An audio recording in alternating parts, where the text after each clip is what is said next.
Hi, I'm Ricky Fort and welcome to the Real Estate 101 podcast. Join me as I lift the lid on the real estate industry and share some great stories from behind the scenes. Like and subscribe and enjoy this episode. Welcome, ladies and gentlemen, to Real Estate 101, spicy stories from behind enemy lines. Ricky Fort from Geelong Real Estate Co. Got a very, very important man in the real estate scene in Geelong. Romas, I can't pronounce your last name, so I'm not going to try, but from RL Signs. Welcome, Romas. Thanks, Ricky. Thanks for having me on. What's your last name again? It's Liebich. That's impossible. It's not that hard impossible to pronounce. say. Impossible to say. We'll put that in the show notes. Mate, the point of the podcast, I've given you no time to prep, and that's on purpose. We don't send through questions because I just want to keep it casual, not too much to worry about. But, mate, the whole point of the show is just to talk about people that have done well in real estate, some people not so well. So just if you're happy to share a little bit of your real estate journey and probably more importantly, like your business journey. Yeah, no problem. Yeah, man. So we'll get straight into it. So, mate, let's go way back. Way back. Do you grow up in Geelong? Yeah, I'm from Geelong. I just grew up down Bendigo Street down in Geelong West. Oh, really? Just down the road. Literally right there. Yeah, Mum still lives there now. Oh, really? Yeah, still there. We still cruise around on the weekends, say hi. Love that. Have a beer, have a wine sometimes. And I see you still running around, not so much during winter, but I don't know if it's shirt off, but I have seen you pretty loosely attired. Come on, mate. I'll wear a singlet. Cheers. But, mate, I like to run around the block. Good work. Keep fit. Obviously, you got a young family yourself? I do. Yep. I have 2 boys, 12 and 8, and I just got a recent New addition, 7-month-old Archie. Yep. You look good pushing the pram. Mate, I try. Like a dilf with the pram, you know. I get it. So, yeah, Ballarat boy, where'd you go to school? Geelong boy. Yep. Yeah. Sorry. I'm Ballarat boy. No, that's all right. It's all right. Ballarat's okay. Yep. I won't hold that against you. You do work. We'll talk about that in a minute, but you do work down there as well? We do. You're all over the shop. We can bring that up later. RL Science. Interesting. So, yeah, Geelong boy, where'd you go to school? So I went to primary school, St. Patrick's, Geelong West. Up the road. Went to St. Joseph's College. Top of the class, I hear. No, I wasn't actually. So I got asked to leave in year 9. So Year 9? Wow, I got asked to leave in year 11, so you've done way better than me. That's a lot better than me. Yeah, well done. So I left in year 9 and went to Catholic Regional College, which is no longer in town. Yep. You know where that is. And then I managed to finish year 10. Great result. Yeah, good work, Rom. Yep. So you're doing well for yourself. Yeah.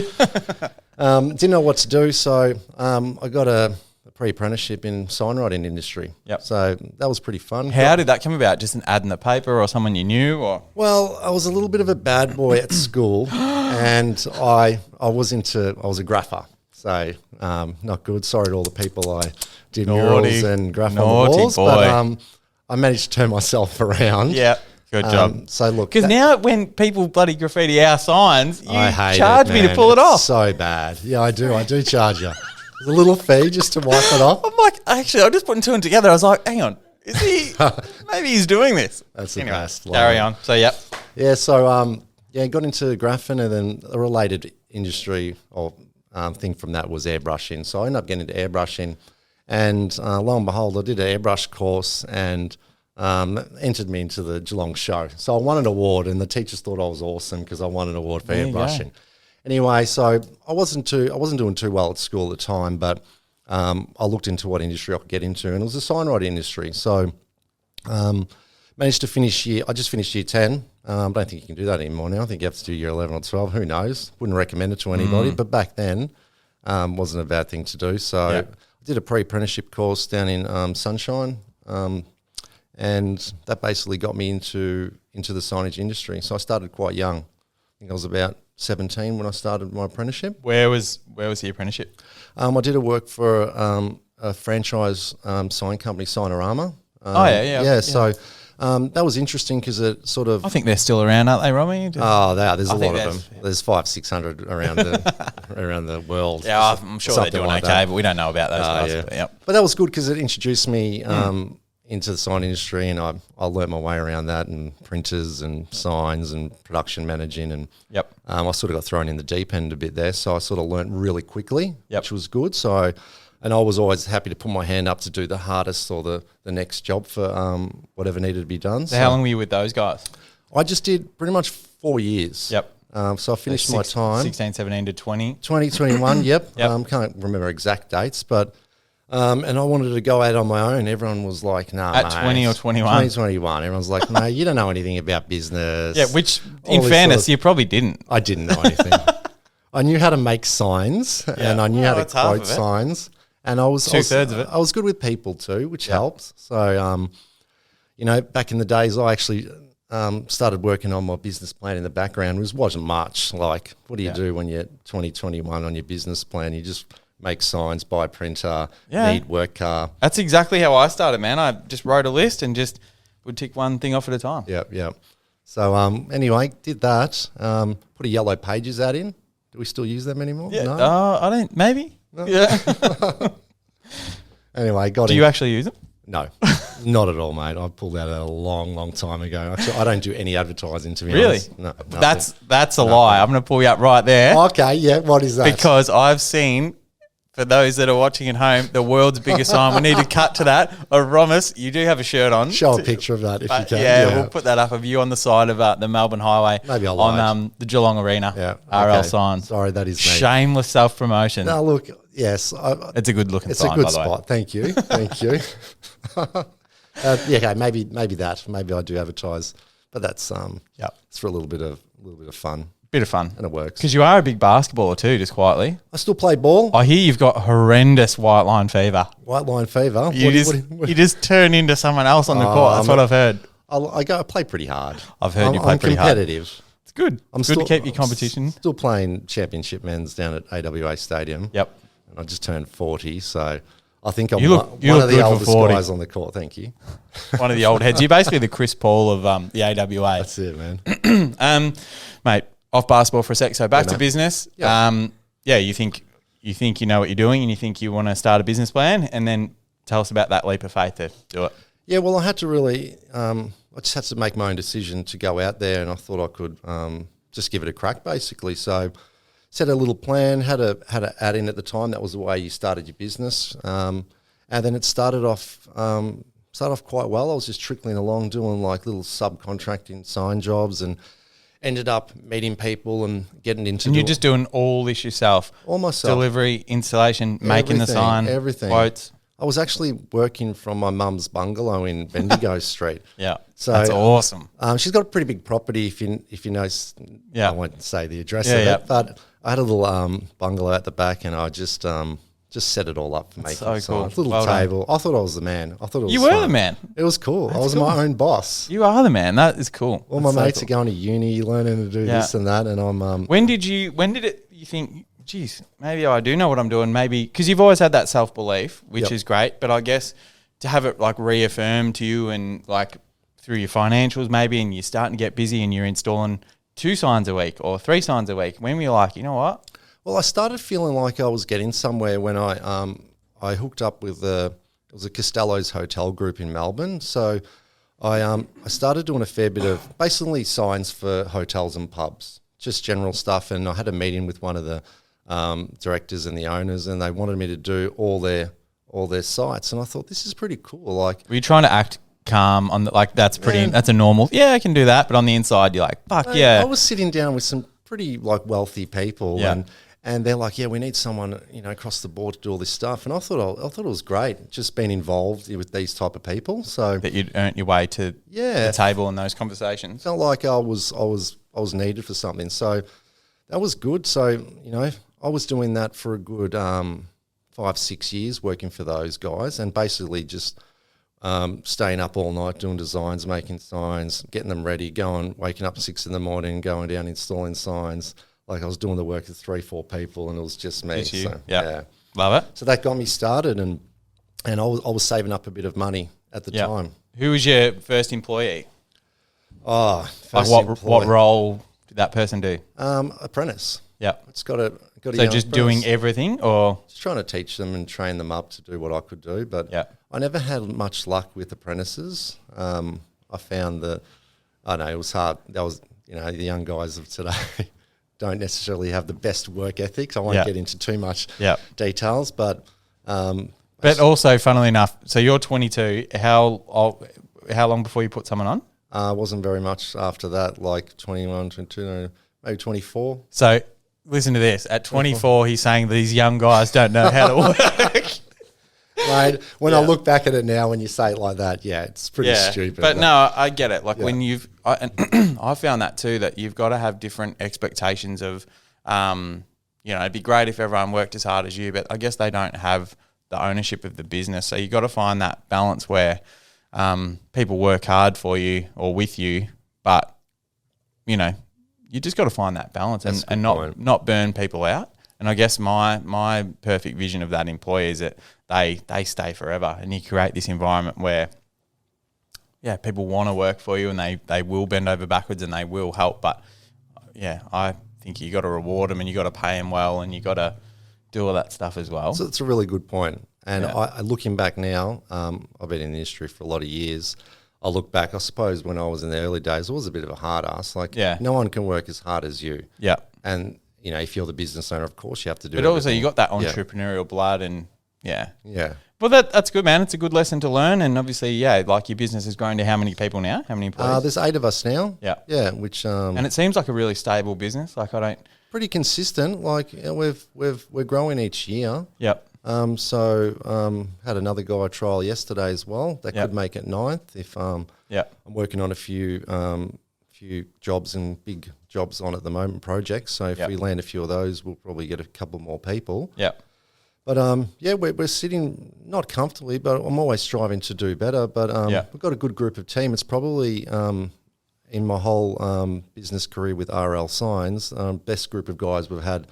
And we gel quite well. Like right now? Right now, yeah. That's awesome. It's great coming to work. Everyone's joking around, got the beats pumped up. Yeah, the atmosphere is high when I go in there. Whenever I remember like coming up to Christmas, I think it was last year or the year before, I needed a few signs up just before Christmas. And Jake, who we deal with, he's our go-to man. I remember I had to drop in a couple of slabs to say thanks to the boys to get a few jobs done before Chrissy. But man, it's a good team and you guys bend over backwards. So thanks, mate. Mate, RL Signs, obviously probably not the most creative name of all time, considering you know how to airbrush and you are a creative dude. Like RL, come on. Mate, I had heaps of names and I thought at the end of the day, my business is going to do the talking. This face is going to do the heavy lifting for me. Stop it. It helps. It helps. Yeah, no, okay. So RL Signs, how long before are you, you're starting to grow the team, you're growing the business, you're consistent. How long before you potentially, look at potentially buying a space? Well, it's a good question. So when I started in the early days, obviously I like networking with people, and I had a few mentors that I sort of liaised with and did work along the way. And I had this Greek guy, Steve.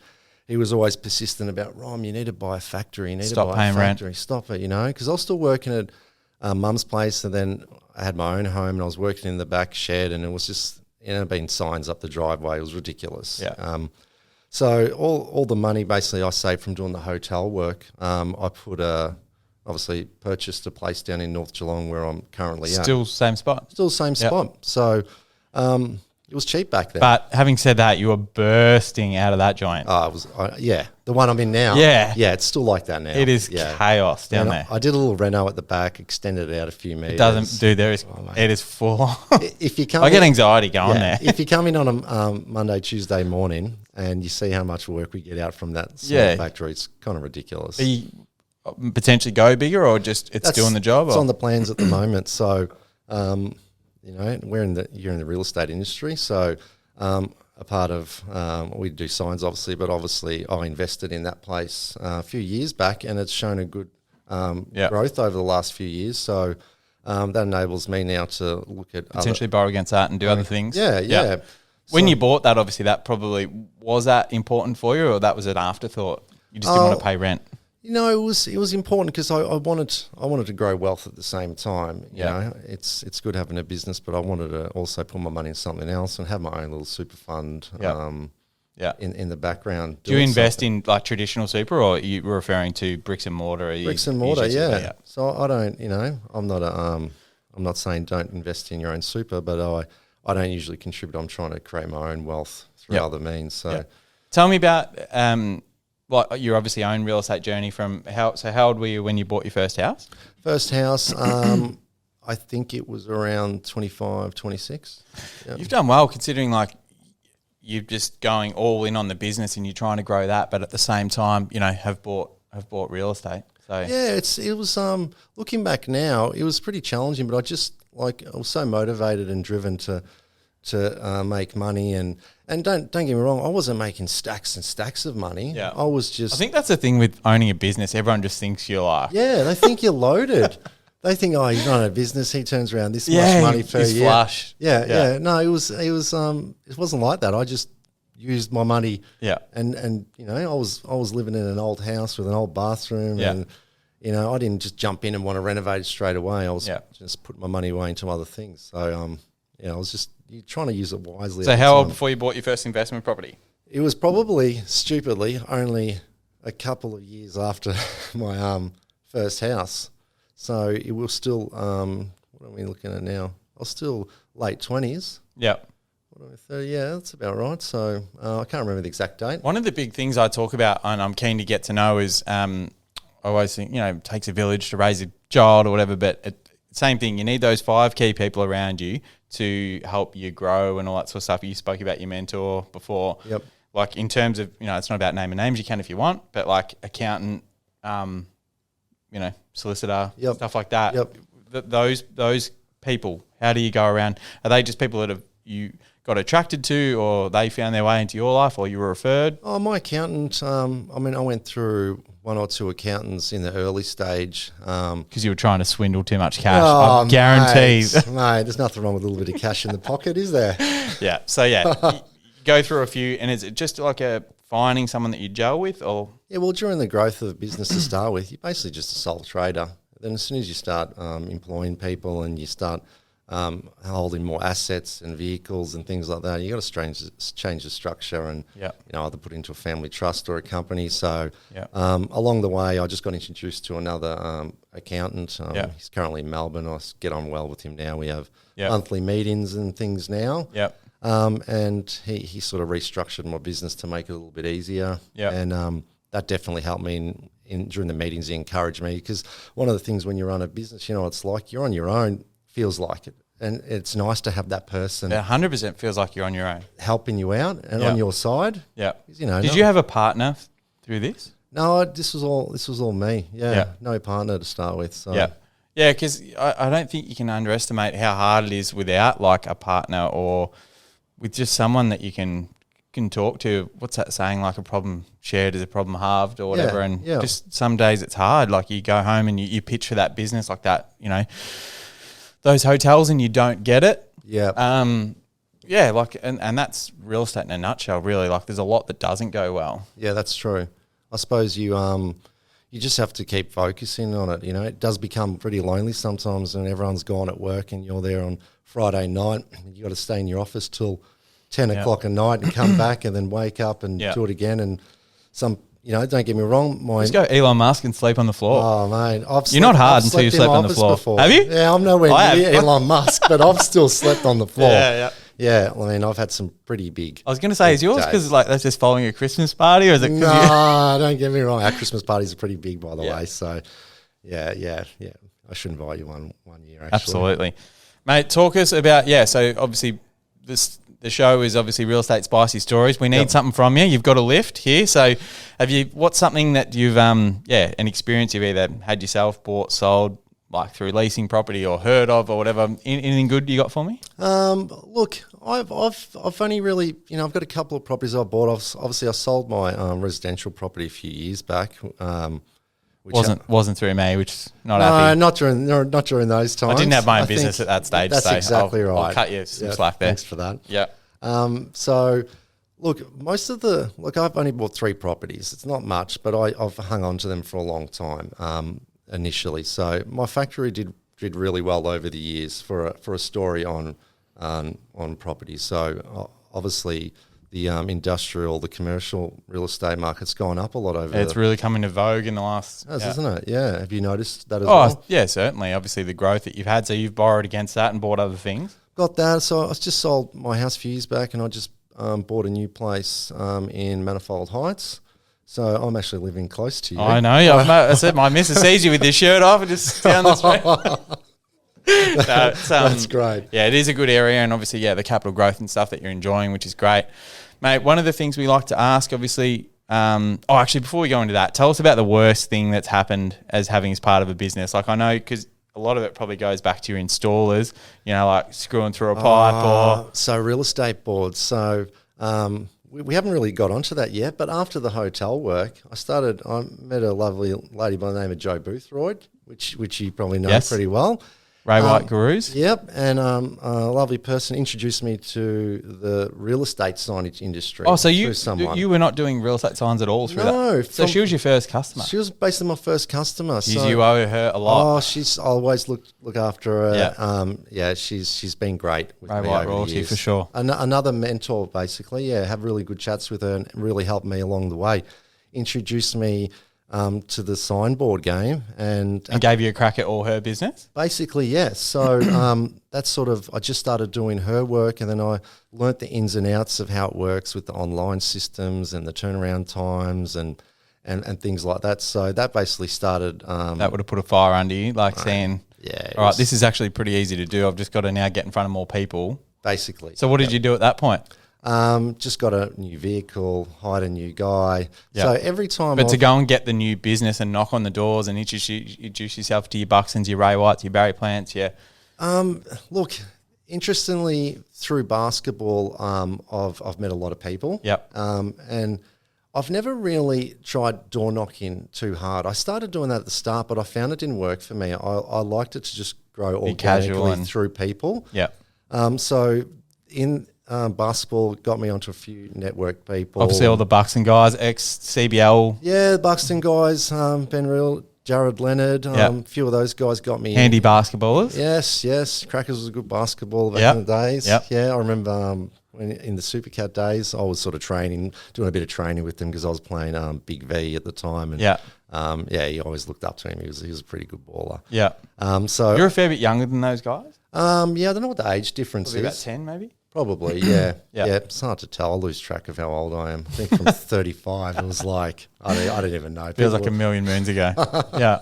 So I started doing real estate work and corporate rebrands. Yep. So rebranding is in the fascia signage and things like that, and also working on the real estate and growing that type of work in the background.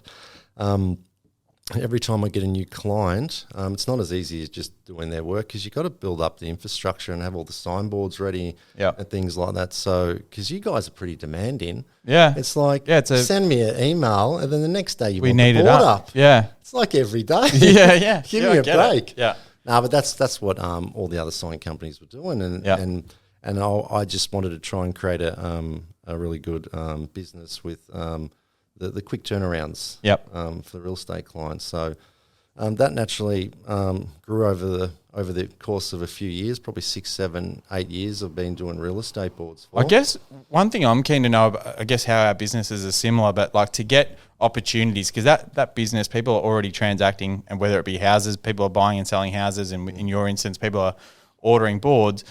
That business is already out there. You've just got to go and take it off someone else. That's true. That's the crux of it. You got to take that money out of someone else's pocket and put it in yours. Very so there's true. probably a few people that didn't love you. No, look, I remember the first time I started my business. I had the local sign guy around the corner. He just came in, walked in the door. Hey man, what are you doing? Yeah, I'm like, I'm setting up my shop here. He goes, oh yeah, no, it's really hard. It's hard industry to get in. I'm like, okay, man, I'll just concentrate on doing my own thing. And then, like, there's a lot of Melbourne sign companies out there who were predominantly doing all the Geelong boards, and what they lacked in was the turnaround time and fixing up jobs. Like, what it's like when it's really windy or a board falls down, someone graffitis it. It's about providing the service. So at the start, you definitely would have been graffitiing your own boards. Mate, sorry guys, make an extra $100 on the side here. Thank you. It's beer money for the weekend. Yeah, love that.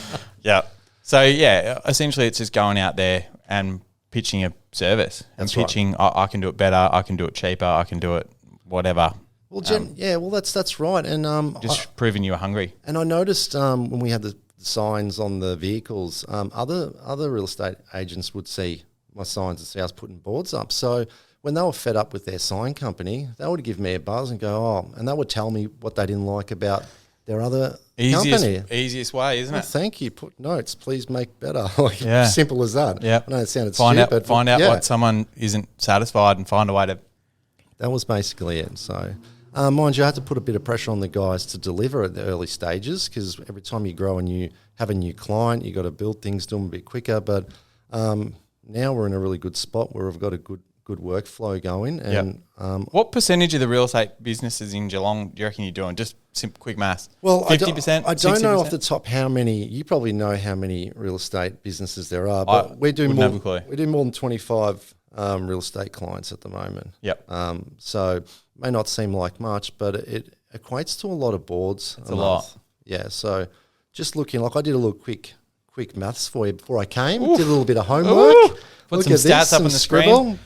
Look at my year 10 teacher now. Basically, thank you. What are they doing now? So what do you got? This week, just in the week, we put up 75 real estate boards.